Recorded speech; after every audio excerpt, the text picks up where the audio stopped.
আসসালামু আলাইকুম প্রিয় দর্শক, আশা করি আপনারা ভালো আছেন। নবম পে স্কেলের দাবিতে আজ সারাদিন চলবে সারা বাংলাদেশে উপজেলা, জেলা, বিভাগ, শহরগুলোতে আলোচনা সভা। ডাক দিয়েছেন কারা? সরকারি কর্মকর্তা, কর্মচারী কল্যাণ সমিতির আহ্বায়ক আব্দুল মালেক ভাই এবং আশিকুল ইসলাম সদস্য সচিব। বিষয়টা হলো, সরকারি কর্মচারীরা এই মুহূর্তে কি চায়? সরকারি কর্মচারীরা বা কর্মকর্তারা জানে যে বাংলাদেশে আগামী জুন মাসে জাতীয় বাজেট ঘোষণা করা হবে। বর্তমান বিএনপি সরকারের প্রথম বাজেট হবে এই সরকারের শুরু থেকে। তো এই বাজেট হচ্ছে সব থেকে বড় বাজেট, 9 লাখ কোটি টাকা, যেখানে গত বছর করা হয়েছিল 7 লাখ কোটি টাকা। তো এইখানে অন্তর্বর্তী সরকারের বিষয়গুলো খেয়াল করে শুনিয়েন, দেখবেন একটার সাথে একটা মিলে যাবে। অন্তর্বর্তী সরকার পে কমিশন গঠন করে তার চূড়ান্ত রিপোর্ট জমা দিয়ে অর্থ সংস্থানও করে গিয়েছিলেন 40,000 কোটি টাকা। এই টাকাটা বর্তমান সরকার ক্ষমতায় আসার সাথে সাথে দেশে সংকটময় পরিস্থিতি মোকাবেলা করার জন্য খরচ করেন। কিন্তু উনি নির্বাচনী ইশতেহারে এবং তার নির্বাচনী সভা সমাবেশে ঘোষণা করছিলেন যে উনি ক্ষমতায় গেলে অবশ্যই নবম পে স্কেল বাস্তবায়ন করবেন, কর্মচারীদের দুঃখ দুর্দশা দেখবেন।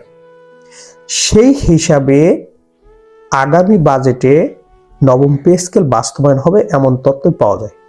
বা সারা বাংলাদেশ থেকে সরকারি কর্মচারী দাবি আদায় পরিষদ, সরকারি কর্মকর্তা কর্মচারী কল্যাণ সমিতির যে সকল নেতাবৃন্দ আছে, আরো যে ড্রাইভার সমিতি আছে, যে সকল কর্মচারীদের যে সকল সংগঠন আছে, সেই সংগঠনের যে সকল নেতা কর্মী বৃন্দ আছে, তারা কিন্তু একের পর এক এই পে স্কেলের সাথে সংশ্লিষ্ট সরকারের যে সকল মন্ত্রণালয়, গুরুত্বপূর্ণ ব্যক্তি, তাদের সাথে যোগাযোগ করে চলেছেন এবং সাথে সাথে কি করছেন, বিভিন্ন দপ্তরে অধিদপ্তরে তাদের দাবি দেওয়া সংবলিত যৌক্তিক ন্যায্য অধিকার সংবলিত যে স্মারকলিপি, সেটা কিন্তু বিভিন্ন দপ্তরে অধিদপ্তরে পরিদপ্তরে মন্ত্রণালয়, প্রধানমন্ত্রীর কার্যালয় পর্যন্ত পৌঁছে দিয়েছে।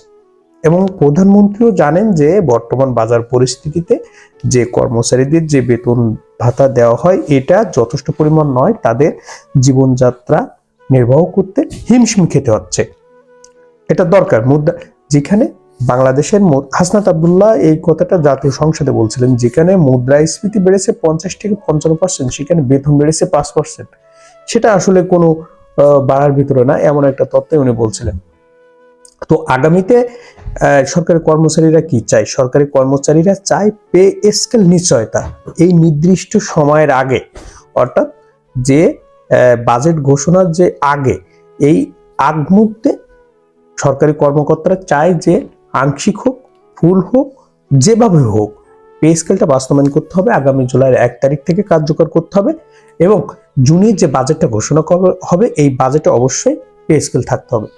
কিন্তু থাকতে হবে এই বিষয়টা আগে সরকারের পক্ষ থেকে নির্দিষ্ট যে ব্যক্তি সকল এর সাথে জড়িত, বা তারা আগে থেকে ঘোষণা করুক বা আগে থেকে একটা নিশ্চয়তা দিক যে আগামী বাজেটে অবশ্যই পে স্কেল ঘোষণা হবে।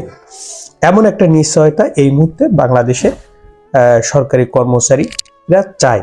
যে সকল, দেখেন এখানে সরকারি কর্মচারী কর্মকর্তা আছেন 14 লাখ বা 15 লাখ, প্রায় 14 লাখ সামথিং। পেনশনভোগী আছে আরো 9 লাখ।